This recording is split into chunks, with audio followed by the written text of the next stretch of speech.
DAMES.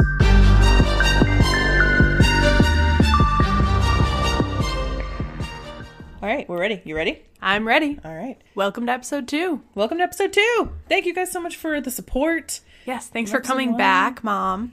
Yes, my mom too. Moms. This episode is for moms. Is that a creepy thing to say? This is kind of a creepy thing to say. But yeah, so thanks moms for coming back. Thanks everyone for coming back. Yeah, so we had a lot of fun with the first episode that we recorded. So we've decided to, keep doing this. We've got tea. Yes. What are you drinking? I am drinking chai. Okay.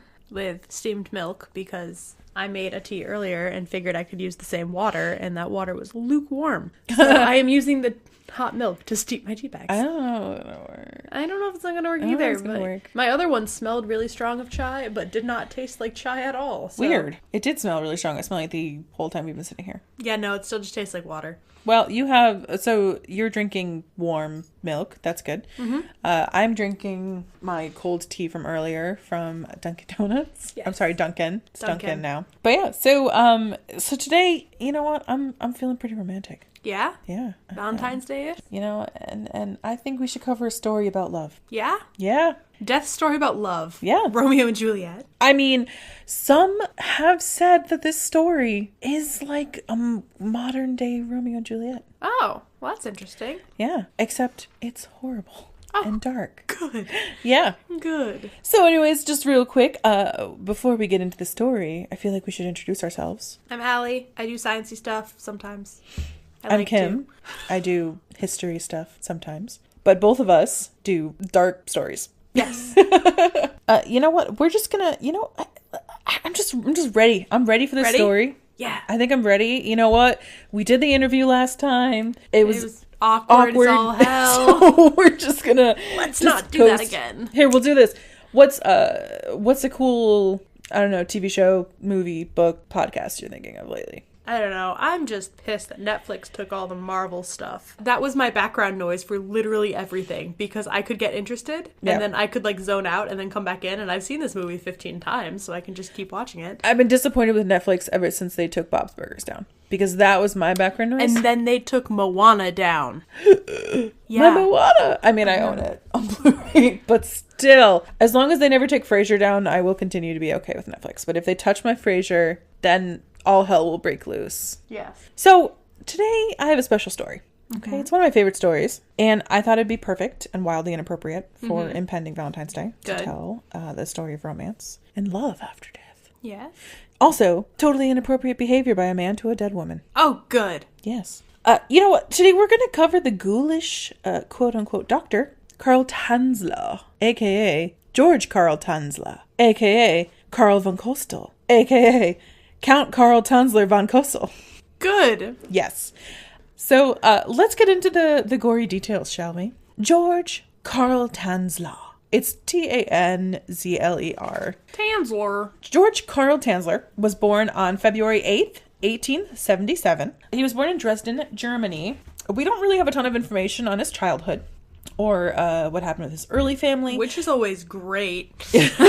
But we do know that he did have one sibling, a sister, who undoubtedly thought he was hella creepy, and that's probably why she barely appears in the story too. So, of his own admission, because if there's one thing Carl liked to do, was talk about himself.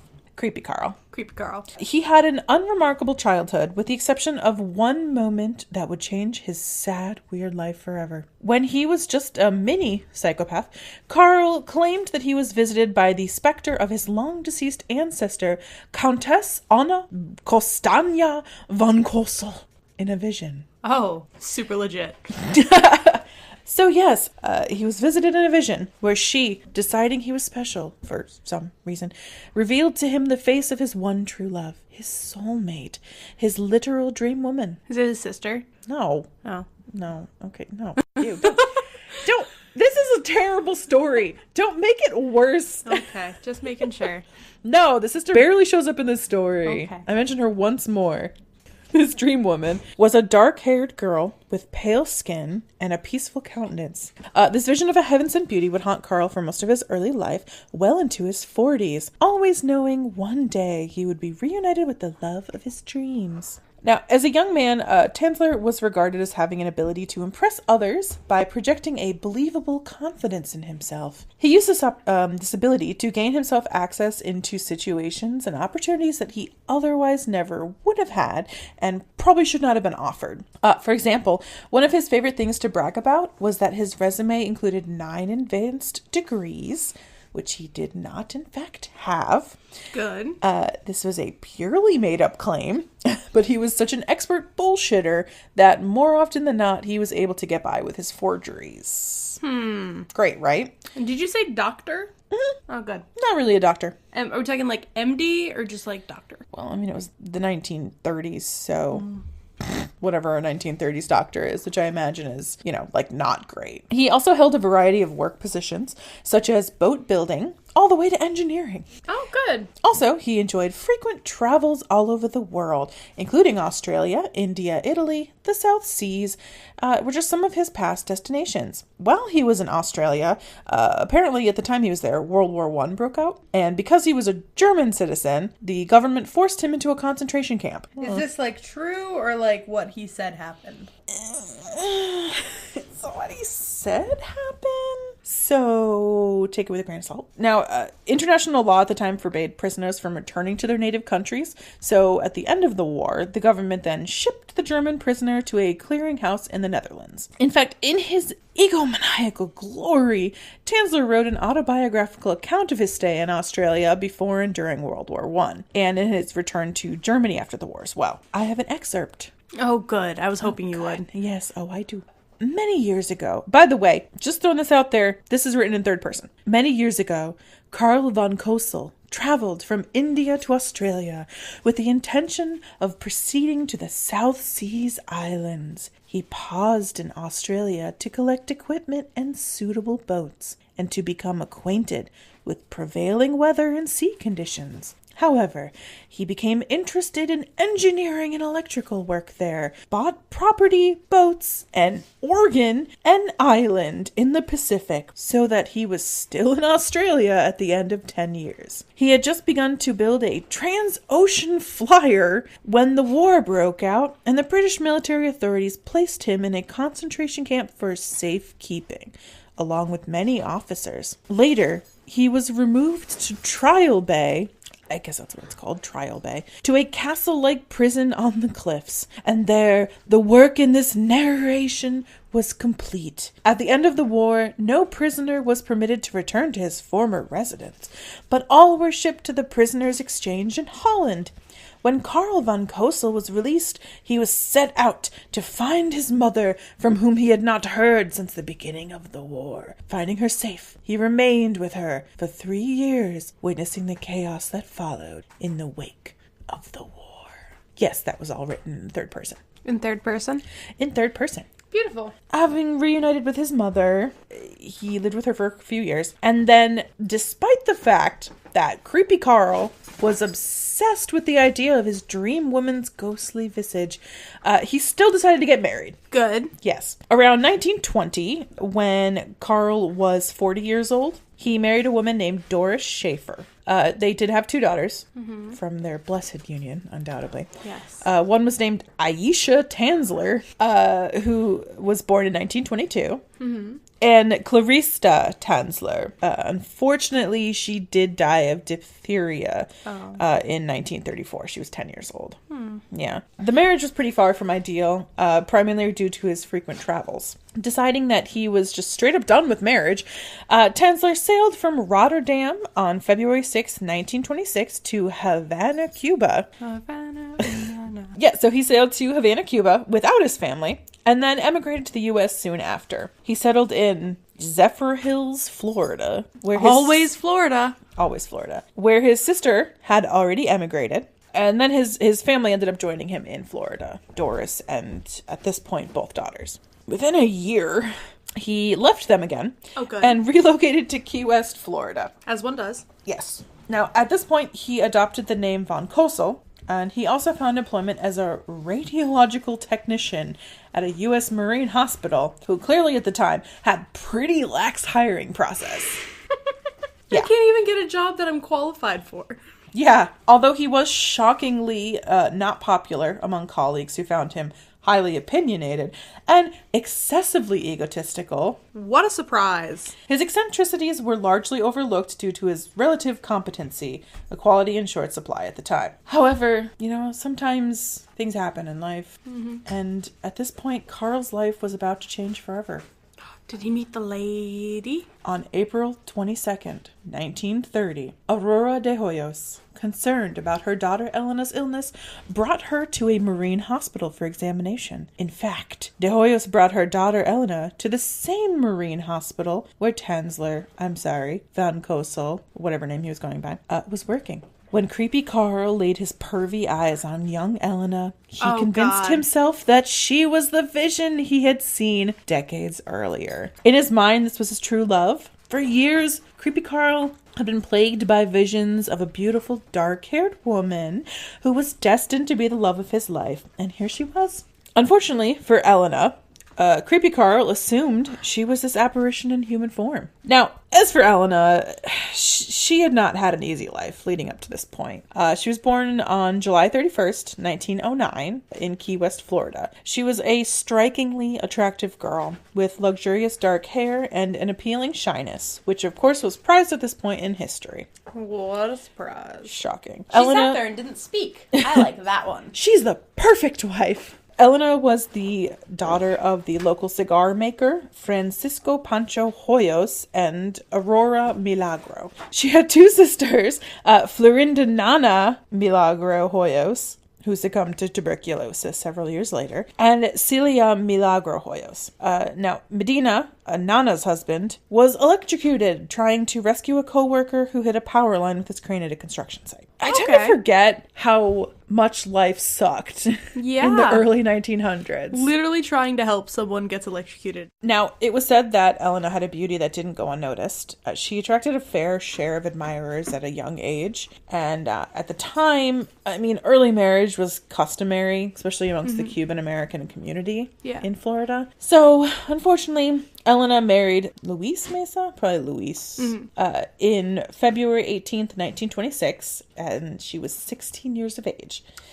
Yes, unfortunately, Elena was also quick to get pregnant. However, the marriage proved to be ill-fated. Elena, unfortunately, did lose the pregnancy, and shortly after the miscarriage, Luis, being a big bag of dicks, abandoned his young wife and moved to Miami. As one does. Yeah, it's like, come on. However, they would still stay married for the rest of Elena's life, even though he had abandoned her.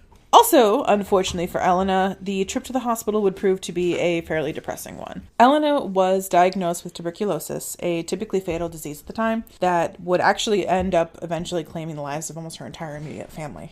At this time in history, tuberculosis was considered to be an incurable disease, but Carl, creepy Carl, having just found his perfect woman, was not about to let that stop him. With the permission of Elena's family, but probably not Elena, Carl proceeded to administer a series of specialty treatments consisting of homemade elixirs, herbs, and tonics. Oh, good old tonics. Those do everything you want them to do.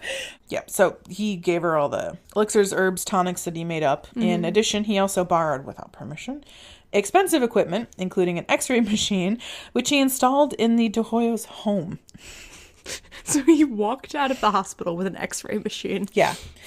The doctor also showered Elena with expensive gifts, which he probably bought with all the extra money he had now that he had ditched his wife and children. Yep. Carl constantly declared his undying love and devotion for Elena, but there's no evidence that's surfaced to show that any of his affection was reciprocated by her. Good. Yeah, she probably thought this weird old dude was just like super pervy and gross. And also, she was probably too busy being preoccupied with dying horribly of tuberculosis. Yes. Despite all of Carl's hard and probably stupid work, Elena died of complications from her disease on October 25th, 1931. Carl Tanzler insisted on paying for all funeral expenses, and with the approval of her family, he hired a mortician to clean and fix up her body before placing it in the tomb. He also persuaded her family to allow him to purchase a costly stone mausoleum for her. After internment of Elena's body, everyone assumed they could put this highly unusual behavior behind them. Unfortunately, the doctor's behavior only became worse. Good. Fun fact that her family remained ignorant of was that Creepy Carl was the only person with a key to the mausoleum, and he used it to make regular visits to Elena's corpse. For 2 years, his visits continued, and when locals took notice, rumors began to spread. This caused the hospital to actually terminate his employment. Good. Yes. It's uncertain exactly what finally pushed Carl over the edge, but apparently he began to hear Elena's voice calling him from beyond the grave, asking him to free her from her stone prison. He reportedly said that her spirit would come to him when he would sit by her grave and serenade her corpse with her favorite Spanish song. I didn't find out the song. Disappointing me, Kimberly. But if I had the song, I would sing it for you horribly. Good. So, Creepy Carl, spurred on by visions of Elena's ghost that he definitely didn't make up, decided that his dream woman needed to be with her soulmate. So Carl crept into the mausoleum late at night and put Elena's rapidly decomposing carcass in a toy wagon and transported it to a makeshift lab he had fashioned inside of an old airplane. Oh my god, what? Yeah, I got pictures of the airplane too. I posted this all on their Instagram. He then began his very own Frankenstein project. Good. With the intent to preserve her body. Methods used included using coat wire to, coat hanger wire, to fortify her skeleton in the same way that display skeletons are jointed together for medical teaching. He also replaced her decayed eyes with glass recreations, removed her organs, and filled her body cavities with rags to keep the same voluptuous shape.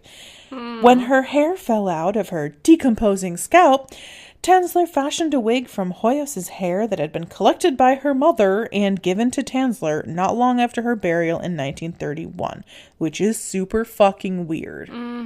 This bothers me because, I know at that time it was common to keep a lock of hair. Yes. But why did she just have, literal clumps of her dead daughter's hair?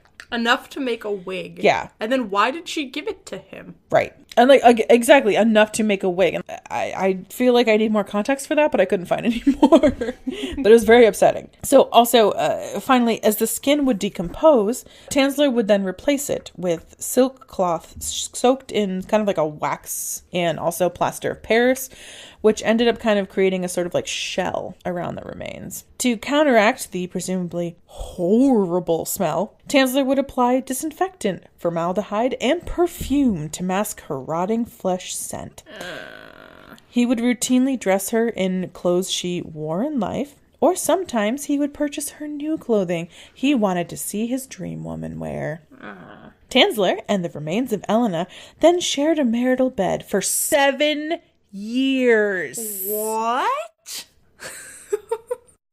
7 years. Can you just imagine sleeping next to a smelly, perfume-covered, decaying body? That's just seeping into your mattress and your sheets. But, it wasn't all bad. Because... because... in an effort to protect her modesty, Carl installed a curtained cloth veil for privacy on the bed that they shared. Is it between them? Yeah. Ironically, I would imagine all privacy for Elena was lost when he, cut her open and shoved a bunch of rags into her body cavities. That's true. Yeah. Now, throughout the 7 years that Carl has been living in a creepy Addams Family style bliss, rumors had been circulating throughout the town. There had been witnesses who stated seeing Tanzler dancing with a giant doll, swinging it around in his arms. They also said that he was building an airplane in which he planned to fly himself and Elena to the stratosphere to rejuvenate her. Obviously, what else would you do with an airplane that you built yourself? He had mentioned to some locals that using the power of the air at that level above the earth had the power to literally breathe life back into the dead. So he planned on attempting to resurrect his love. Tanzler was also quoted as saying he would take her, quote, high into the stratosphere so that radiation from outer space could penetrate Elena's tissues and restore life. To penetrate her rags. Penetrate Elena's tissues and restore life to her somnolent form. Hi, so you're going to bring Elena back to life. And kill yourself at the same time. Right. Also, she has no eyes. Her skin is covered in a coating of wax and silk that's now covered in plaster. So she's literally going to be trapped inside of a shell, blind. Also, all of her orifices are shoved full of rags. Oh my God. Her organs have been removed. Oh, but you know what, buddy? Right, you got this. You got this. She'll be fine. Do it. Additionally, there were rumors that Tanzler had been sleeping with a corpse or large doll. It gets worse. So, come October of 1940, spurred on by the rumors that Tanzler was sleeping with the remains of her sister, Florinda decided to confront Tanzler at his home. Not seeing the error in what he had done, Tanzler gladly let Ellen assist her into his home, where, to her horror, she was met with what appeared at first to be a wax dummy of her deceased sister. Disgusted when she realized what Tanzler had actually done, Florinda called the police. The authorities... Are you reading my notes? No. Don't you read them? I'm sorry. Don't skip ahead. I'm not skipping ahead. I'm reading along. That's what I do. I'm reading along, upside down. The authorities arrested him on charges of gravesite desecration. Once they too realized that the strange doll was actually Elena's mummified corpse. During the course of their investigation of the body, it was allegedly discovered that among the multiple body parts Tanzler had reconstructed, he had inserted a paper tube inside her to serve as a makeshift vagina. God. Now, I mean, on the good side, this information may have been a fabrication to incite gossip, as it was not recorded in the initial report, but it was told later in 1972 by two of the doctors who were involved in the initial investigation. You mean 1942? No, 1972. Oh, okay. The original investigation didn't mention anything about the... Oh, okay. The creepy paper towel tube that he... Yes. Yes, okay. But two of the doctors who were involved in the initial investigation of Elena's body, they did recall in 1972 when they were talking about this that they had found that. But it is kind of speculation. These doctors' names were Dr. Foraker and Dr. DePoo. Of fucking course it was. Yeah. Only reason Change your name. Only reason I included that because it was funny. I mean, these later examinations of the body do suggest that Creepy Carl had sexual relations with Elena's corpse. I mean, frankly, I don't see why he wouldn't have. Right. I mean, he physically possessed her body, so why wouldn't he, take it in a metaphorical sense? Exactly. He thought she was his weird thing. His possession. Yeah. So, I mean, whether or not he fully consummated with his corpse bride ultimately doesn't really make much of a difference. Yeah, everything else is just awful anyway. Yeah. And I mean, it's pretty clear that in life, Elena didn't want anything to do with him. Her wishes were completely void once she had passed on. In modern times, the ethics of this case, I mean, they should be at least pretty black and white. But at the time, Carl's trial attracted massive crowds and became a media sensation. Of course it did. People were swayed by his undying love for Elena, that he was committed to bringing her back to life. It was compared to a modern-day Romeo and Juliet story. Call it. And he gained a great deal of national support, as people thought of him as being an eccentric romantic. What? Yeah. Mostly women supported him. Do they want coat hangers to be attached to their bones? Right? And a creepy wig made out of their hair that he got from their mother? Yeah. So, despite the public opinion of him, Tanzler was still arrested, and he did stand trial for wantonly and maliciously destroying a grave and removing a body without authorization. Good. Tanzler was examined by a psychiatrist to see if he was mentally competent to stand trial in his defense, and it was found that he was.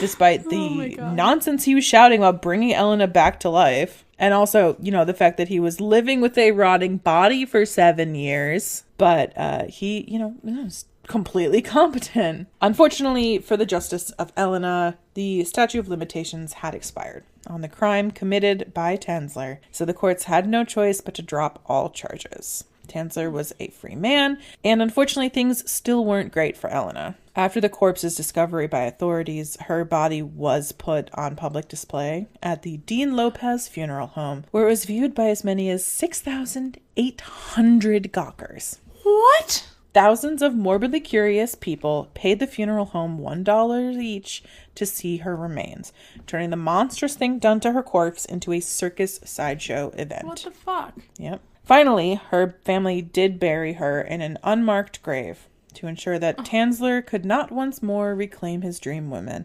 and Elena was allowed the peace that she should have had all along. That's so shitty. I know. She had to be buried in an unmarked grave. Several years after the trial, Tanzler decided to move away from Key West and moved to Pasco County, Florida in 1944, which is where he wrote an autobiography, because apparently this man has no limits in terms of how egomaniacal and douchebaggish he is. His new home was near his wife, still his wife, by the way, even after the trial. And she also apparently helped support him in his later years. Because why, Doris? Doris, you probably, I'm assuming that the Catholic Church would have been like, hey, he's psychotic, take your kid and get away. Yeah, it's the 1950s at this point. Like, you can divorce the creepy corpse rapist. Yes. Does it get better? Carl denied the presence of his soulmate, asked Elena's family for the body back. What? No. His request was promptly denied, with, I imagine, a lot of swearing. Yeah, probably some hitting. God, I would hope so. He lived out the remainder of his days with the life-sized dummy he made using a death mask made in Elena's image as a companion. Why he didn't just do that in the first place, the world may never know. Tanzler passed away on July 3rd, 1952. Good. I was never alive at the same time as him. Yes. I did see kind of conflicting reports as to the time frame as to when he was discovered in his home. Mm-hmm. But time frame was kind of between 3 days to 3 weeks after his death. I wish somebody turned him into a fucking creepy doll. Did they? No. But by the time they found Tanzler's remains, he was probably in about as good a condition as Elena's was when she was discovered. Especially if he had been rotting away for 3 weeks. For 3 weeks, yeah. Which, you know what, is an end fitting for the man who loved too much. Yep. And that is the story of Carl Tanzler and his corpse bride. Yeah, I mean, it's pretty telling in terms of modern times how we would see this case versus the fact that people actually thought it was okay. Like, it's not okay. Yeah, like people thought it was romantic. Are you kidding me? So, thoughts on the story? He's great, right? I'm uncomfortable. You're uncomfortable? Why? Just like, once you're dead, there's nothing that you can do to like... There isn't. No, I know. And it's frustrating.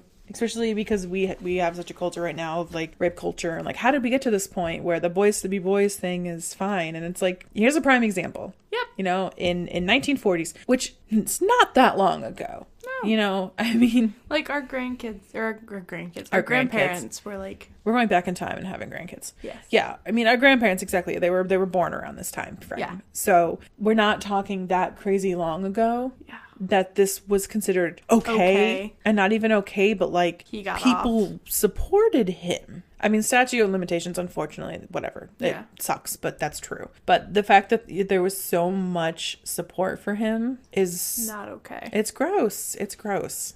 And like in this day and age, I would assume it would not fly. Yeah, no. You know, especially in the wake of like the Me Too movement and everything that's going on. But yeah, it's just the fact that this was, and especially by women, like women in the time period thought that he was a romantic. Well, to be fair, he ended up leaving his wife and just like disappearing.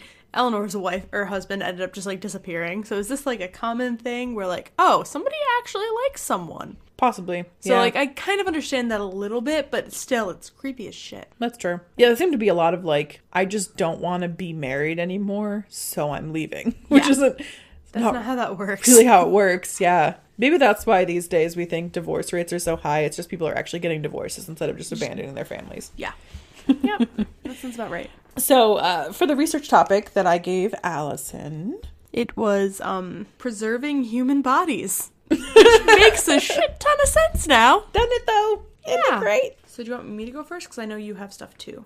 Well, I figured you can go first, and then I'll just kind of finish up with my little bit of research. I did a smidgen of research on this, too. Okay, so I did 2 sections, 2 different types of human preservation, thank you. The first one is on modern embalming. So kind of like if someone passes that, you know, right, when you go for a viewing, what they do to the body. What they would do at a funeral home. Yeah. Okay. So before anything can be done, the death certificate needs to be confirmed, which is very important. What? Yeah. So first, the body is washed and massaged to relieve rigor mortis. Ooh. Which, like, makes sense, but it's also like just that's not something I thought about. Like I'm just thinking, oh, chemicals, like whatever. They have to massage the body. Oh Anyway. yeah, because you have to get the chemicals through everything. It's not like you can just inject them in. I guess I'd always just figured it was like just a pump, like you see like in the cartoons. Which they have a pump. But it comes later. But yeah, no, they massage everything first. I'm already not interested in being a mortician. Yeah. Yeah. Then comes the arterial embalming. Mm-hmm. So the embalming solution is injected in the carotid artery and expelled from the jugular. So basically, that's kind of what I was thinking. Yeah, they have the like pump. One side in, one side out, and then flush it through. So they flush the blood out and the chunky jelly blood. Yes. And then there's cavity treatment, where you remove and replace all the liquid in the cavities and organs with more embalming fluid. Then embalming fluid is injected using a giant needle into locations where it didn't go with the other two. Boop, so I imagine kind of like Botoxing it to make it look better. They'd inject probably places that would look full. Yeah. Instead of gaunt, yeah. And then there's the last step is surface embalming. So it fixes areas of damage, like if there's like, I gave the example of like cancerous areas. Okay. Or like physical trauma. This fixes that. But with modern embalming, bodies eventually decompose as the process is only to delay decomposition. Okay. For viewing purposes. It's not like a forever thing. It's just for a little bit, this will work. And then... It's not like some people that they've been keeping alive. Not alive. Oh my God. Yes. Obviously. Shut up, Kim. Yes. Go ahead. All right. So the next part is a little different. Cryogenic freezing of humans. Yeah. Like Walt Disney. Yeah. We'll get to him. Oh, okay. So you use a temperature of under 130 degrees Celsius, which is under 202 degrees Fahrenheit, liquid nitrogen. Wow. That's cold. Yeah. So the goal is to preserve brain information, and they use a cryoprotectant, super wonderfully named. Interesting. That stops damage to cells during freezing. Okay. So they inject that. Basically, it keeps them from, I think it keeps them from forming ice. How do they keep the cells from bursting? I'm assuming that's what this cryoprotectant does. I mean, yeah, but I would imagine, like, because I know, like, if you freeze a cell, they burst. Yeah. Because, like, that's the water expands. Yeah. Because that's the whole thing, because you know how there's, like, that cosmetic treatment where it's, like, freezing the fat because it causes the fat cells to burst. Which sounds awful. It sounds not literally, safe. you're like, yeah, no, nothing about that sounds okay. But lysosomes are there for a reason. So basically they take the dead body and dip it in liquid nitrogen so decaying stops. So people need to be legally dead, but the people are called cryopreserved patients and not dead people. Yeah. Well, if you're going on the theory that you can resurrect them at a certain point, it's kind of awkward to be like, they're dead. Yeah. Like, I guess you'd have to call them something fancy. Yeah. What was I saying? They dip them... They're talking about possibly being able to try and wake some people up in like the next 10 years. Really? They already have the technology to actually... I don't know. I would doubt it. The way they talk about it is you need to be frozen between the window is 2 minutes after your heart stops, no more than 15. That seems pretty unlikely unless you die in the place. Yeah, I think that's what they have you do. Okay, so they set up like a hospice area. Yeah.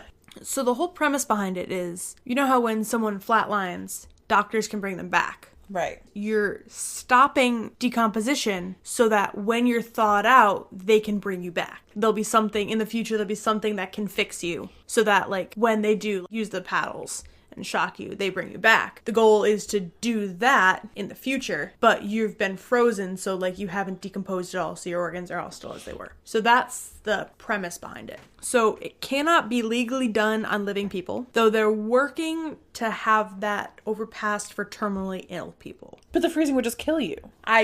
This is what they're working on. So far, this has worked on insects, vinegar eels, many tissues, and embryos. It has not been done on a complete mammal. So good thing we've already jumped right to human testing. Yes. Can't get it to work on any sort of animal whatsoever, but bring out your dead. Yeah. They took the blood of a dog and froze it and brought it back and circulated it through a dog, and the dog was fine. So I guess but I mean that's just blood. That's just blood. They've never gotten it to work on like a heart or a brain. So I've seen many different prices. 2 in the US is Cryogenic Institute, and the other one is Alcor. That sounds like the bad guys in a video game. Yes, it does. Like Umbrella, Alcor. Or Al Gore, just sounds like Al Gore. Al Gore. The Cryogenic Institute says for a whole body cryogenic process, it's $28,000 one-time fee. But that doesn't seem as high, though, as I thought it would, I guess. Because if you think about it, funerals are pretty close to that at this point, too. Yeah. It's like, this is just kind of another form of a funeral, I guess. And then Alcor, for some reason, is a lot more expensive. That's because they're named Alcor. They have to pay for that dope name. Yes. But, like, I don't know how they can have $28,000 for Cryogenic Institute and $200,000 for Alcor. Woof. Yeah, there has to be some kind of difference there that I was unable to find. So if anyone knows the difference, please let me know. Well, and it's funny too because it's like neither works. Yeah. So, like, why would you pay so much more? Yeah. For something that doesn't work? I mean, I guess if you're doing it, you believe it's gonna work. Yeah. But yeah. So the Cryogenic Institute is $28,000 for the whole body. Right. Alcor is $200,000 for the whole body, or $80,000 for only your head. I mean, I don't like any of my limbs anyways. That's fine. That's fine. Put me on like a smoking hot cyborg body. So as of January 2018, 350 people worldwide. Wow. That's too high. Yeah, I know. And that's as of this time last year. So the pictures just showed like giant white barrels.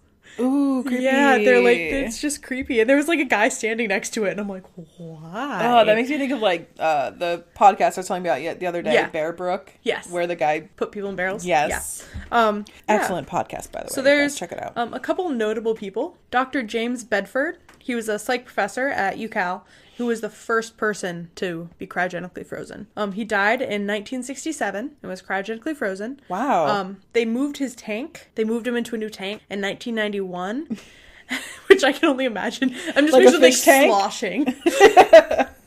Hold on, let me roll this. But things looked okay. Huh. Yeah. My concern is what happens when the power goes out? Like, they have to have some real I'm sure they've generators, like... For $20,000 per stupid. Yeah. I'm sure. And I'm sure they've got tons of, like, donations and... Yeah. Sponsors and stuff. So he was the first person, and 67 to 91, he still looked good.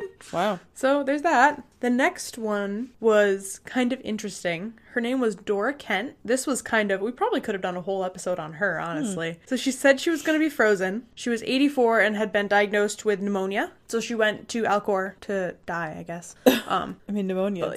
So she had been really sick, and then she was like terminally diagnosed with pneumonia. She wasn't gonna. So when she died, she was decapitated and frozen by Alcor. They never called a doctor. Oh. So she was never declared dead. She was never legally declared dead. Oh shit. Yeah. So when they analyzed her head, they said that she had pneumonia, which was correct, and that she was murdered. So the compounds showed that she was alive when they froze her.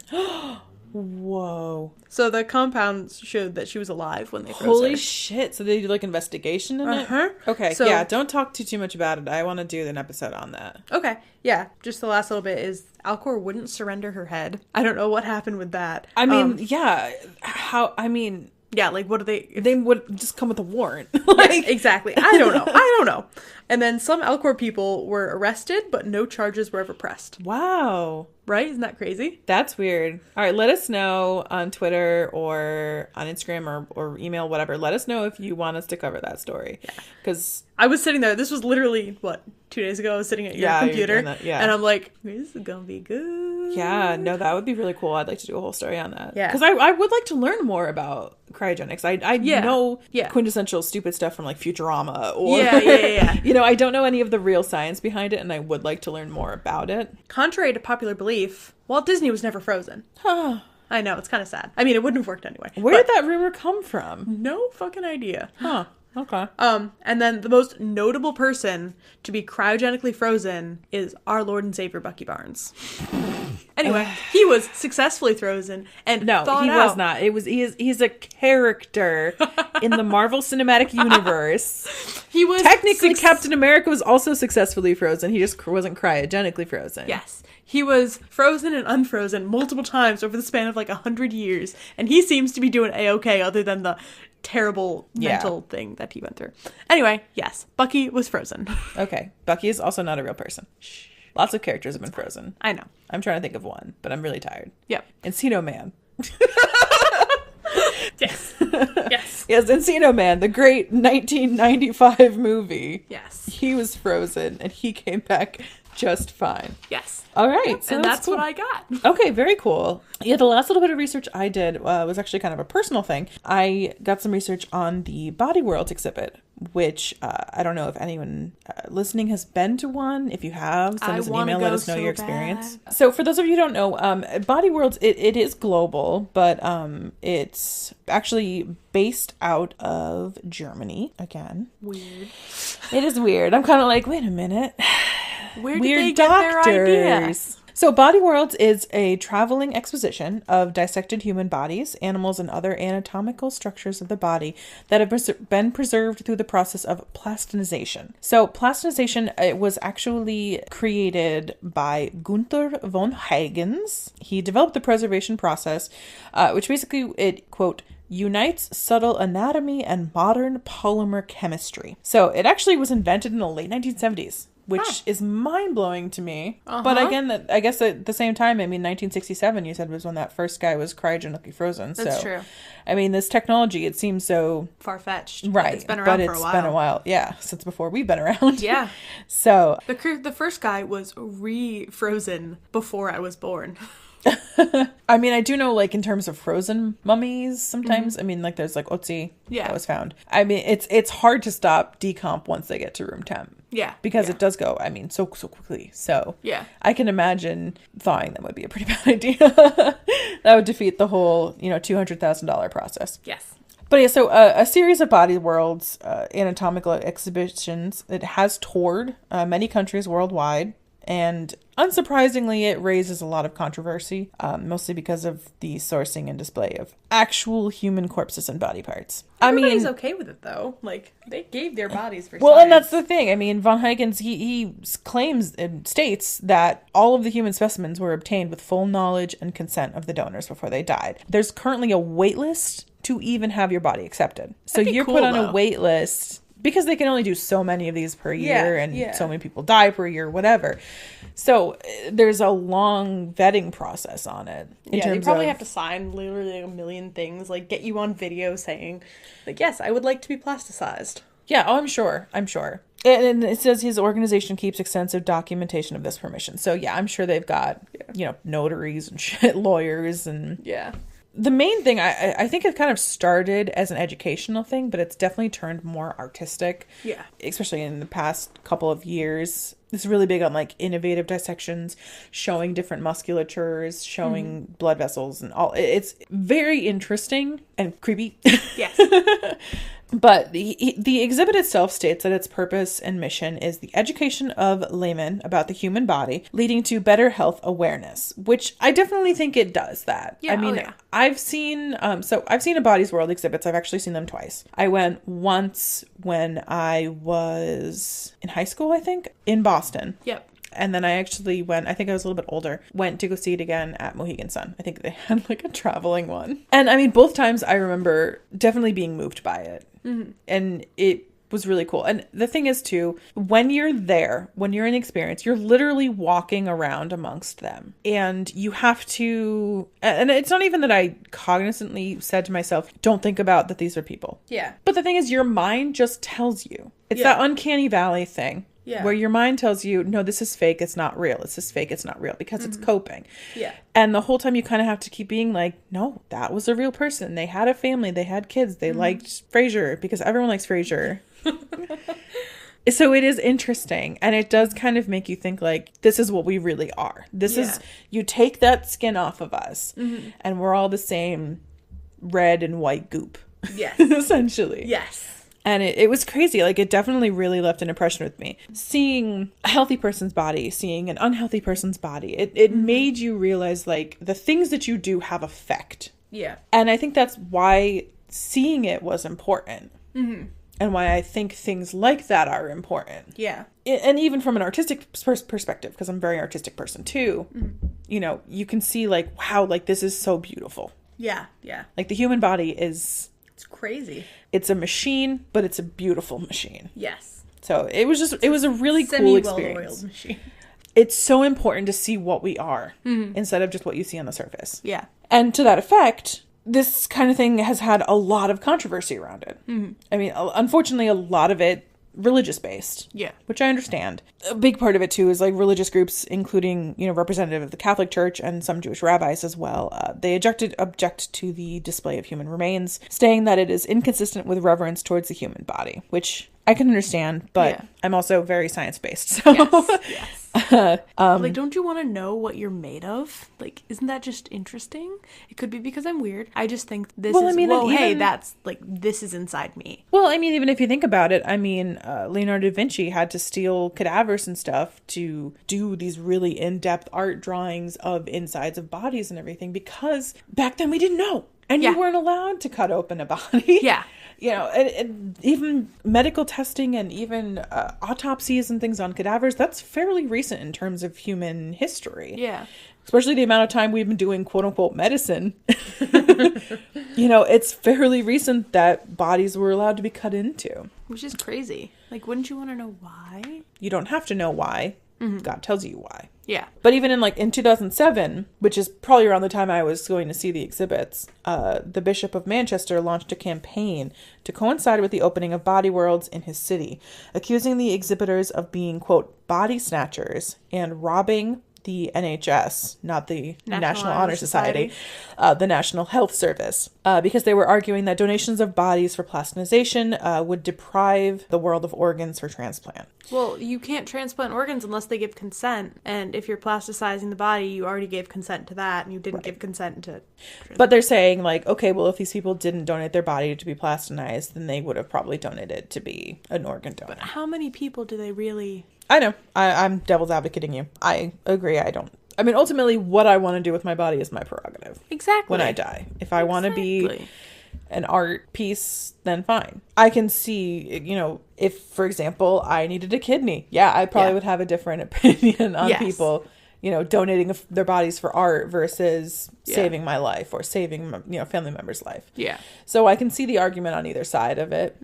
You know, to actually just come right out and just be like, nope, they're body snatchers. Like, no. But yeah, the site itself, actually, the campaign that they started, it did include a government petition, which called for a review of the law regarding the policies and practices of touring shows involving corpses. Concerns also have been expressed about the educational aspects, especially the inclusion of these displays for school field trips. Like I said, one of the trips that I went on my own. One I went with a school field trip. One of the archbishops in St. Louis, named Raymond Burke, he actually strongly suggested that Catholic schools avoid scheduling field trips, stating that parents and not children should retain the freedom of deciding whether or not their children will view the exhibit. I mean, you have to get a signature from your parents anyway. Well, I mean, depending how old you are. That's true. I'd say high school students probably don't have to. I mean, and a big part of it, too, is a concern with how some kids will process those images. I mean, they describe them as being graphic. I mean, they are and they aren't. Yeah. It's no more graphic than an episode of The Walking Dead or, you know,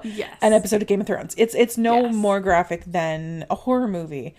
It's just... In person, exactly. Despite the fact that it is complete removal of the skin. Yeah. I would never call it gory. It's not like you're walking in there and it's a bloodbath. But I also think of things differently. You know, and actually some schools have even barred field trips to any exhibit of any plasticized human remains. Sometimes too, I mean, there's actually the Catholic Schools Office of Phoenix. They acknowledged the educational content of Body Worlds, and Melanie Reed of the Times stated that Body Worlds should be compulsory viewing for every child of 10 or over. And I agree. Yeah. Oh, yeah, definitely. I mean, if you think it's going to mess up your kid, don't. Yeah, exactly. But, you know, I think it's important for us to see what we are. Yeah. And who knows, maybe if you go to Body Worlds and you see that, you could be a doctor. Or... flip side, you can realize I don't want to steal a corpse and make it my wife. Yep. Yeah. Trying to tie it together. But yeah, so that's the research we did. I didn't do my sources. Oh my god. Most of it was Wikipedia. Yes. I also went to 13thfloor.tv. I also did historicmysteries.com, and Atlas Obscura were some of the ones I used. Yeah, for mine, because I also didn't, because I'm bad. A lot of it was Wikipedia, for like the Wikipedia is modern the best. embalming. But a lot of the cryogenic freezing came from the Cryogenic Institute website. They have a really extensive frequently asked questions section. Yeah. That answered a lot of the questions that I had. I was just figuring I'd flip through to see. But they answered a lot of the questions that I already had. Yeah. So and again, cool. definitely, I mean, if you want us to do that case and do Yeah. a little more into cryogenic process, I would love to do that. So let us know on Twitter. It's Death Dames Pod, or on Instagram, Death Dames Podcast. Definitely let us know. Or you can email us at deathdamespodcast@gmail.com. Definitely let us know if you want to see that. What are your thoughts on the story? Do you have any thoughts on the story? Thoughts on the research now that we have kind of collated it together? Death is weird. Is it weird? It's like, I don't know. It's just so strange, the things that we choose to do with our bodies after we're not in them. Yeah, I know, it is interesting. And it's a tough thing to think about, too, because you don't want to think about your own morbidity, and you don't want to think about the fact that you will die one day. Yeah, but it's going to happen, and it's nice to have a plan. But we'll move on to bitch banter now. So this one is in true bitch banter form. It has nothing to do with the article because I wanted something really fun and something that actually makes me really happy. So according to an article posted by CNBC, America's favorite Valentine's Day candy is unavailable this year. Which means the disgusting Conversation Hearts candy is going to be absent from shelves this year. No! So I only know like this. the yellow ones. No, wrong. The correct answer is they're all bad. So the company Necco, which manufactured Candy Hearts, apparently they went out of business in 2018. No. Yeah. They're actually based in New England as well. New England Candy Company. Oh, that makes That's sense. what Necco stands for. I know. I never knew. So, for those of you who are younger, Necco was the company that had that gross wafer candy your grandmother always had. Yes, the one that like came in rolls. Yep. And I'm pretty sure it was poison flavored because I never figured out what flavor it was. No. Yeah. Those were everywhere for us 80s and 90s kids. Yeah. Yeah, they were bad. It's also like ribbon candy. The only good grandparent candy. Those strawberries were acceptable. Yes, the strawberries filled with like this weird liquid. Strawberry goop. Yeah. Yeah, those were acceptable. The pineapple one's not as good. I did not know they had pineapple. Oh, okay. Never mind. Lemon drops. Lemon drops. Lemon drops are the only good grandparent candy. I can agree with that. So yeah, gross candy. So the company actually has a new owner. They did sell to Spangler Candy Company, who, by the way, makes Dum Dum lollipops, which are the grossest lollipops. Really? I like the blue raspberry one because anything blue flavored is delicious. I kind of do a debate at work about what blue raspberry was supposed to be in terms of flavor. I mean, there's no such thing as a blue raspberry. Yeah. So it's just blue. it's just sugar. It's just sugar flavored. It's somewhat sour sugar flavor. It's just bad. So, I mean, it's consistent that Spangler would also get the grossest Valentine's Day candy. They plan on having this candy back on shelves in 2020, but Spangler chairman and CEO Kirk Vashaw stated in a statement after the September acquisition of Necco and Sweethearts, quote, "There are a lot of manufacturing challenges and unanswered questions at this point, and we want to make sure these brands meet consumer expectations when they re-enter the market. But considering how low expectation is on the second grossest of holiday candies, I wouldn't worry about it." Are you calling out candy corn? Candy corn is the grossest The pumpkins holiday are better. candy. The pumpkins are not there. Oh, okay. No, I will give this to you. The pumpkins are better, but they are still poop trash. No, they're so good. No, they are poop trash. Thoughts on circus peanuts? I've never had a circus peanut. Oh, they're so good. I don't think I would like them because they're similar consistency, right? No, they're Waxy. lighter. They're waxy goop. No, they're definitely lighter. They're like, and like biting into them is kind of like they compress as opposed to like your teeth just like biting through them. That just makes my teeth hurt. That just sounds like it would make my teeth hurt. For the year 2019, though, it seems like the candy corn of February will be replaced by the far superior Sweet Tarts version that everyone likes better. Sweet tarts are good. They are better. Apparently people are crazy, though, because according to candystore.com, Conversation Hearts were the most popular Valentine's Day candy in 2018. Does anybody actually eat them, though, when they buy them, though? I eat the yellow ones. The second you put one in your mouth, you're like, wow, I regret that. Unless it's a yellow one. Unless it's a yellow one. I feel like they exist literally just to screw over children who think they're getting candy, but they're actually just getting like heart-shaped Tums. I will hear no argument on this, okay? Conversation hearts are the worst, the end. No! At me. But yeah, so anyways, now that we've lost every Conversation Hearts fan who could have ever possibly listened to us. Anyone who likes the yellow ones is still here. Only the yellow ones. Yes. The question mark flavored. All right. Well, thank you guys so much for listening if you're still here. You know what? If you like us, think about following us on social media. We do have Twitter at DeathDamesPod, Instagram at DeathDamesPodcast. You can also follow our personal accounts if you would like, if you want to see pictures of the animals that undoubtedly made sound in this episode. Yes. Also, we do accept listener stories. If you have any cool science, history, or true crime stories, please give us an email at deathdamespodcast@gmail.com. We also accept images of your weird pets. We like weird pets. But yeah, we do want to end up starting to do listener stories episodes. Mm-hmm. So, definitely any weird true crime that happened in your area, if you had any cool discoveries in history, anything cool like that, definitely let us know. And also, if you like this and you want to hear more, please consider subscribing or following anywhere podcasts are sold. Leave a comment, rate and review, share with anyone you think would like our weird podcast. Yellow conversational hearts forever. No conversational hearts. Get the sweet tart ones because the blue ones are good. They're blue flavored. They're blue flavored. Which makes them superior. They're sugar flavored, which makes them better than the rest. Yes. Remember, smart is sexy. Sexy. Bye.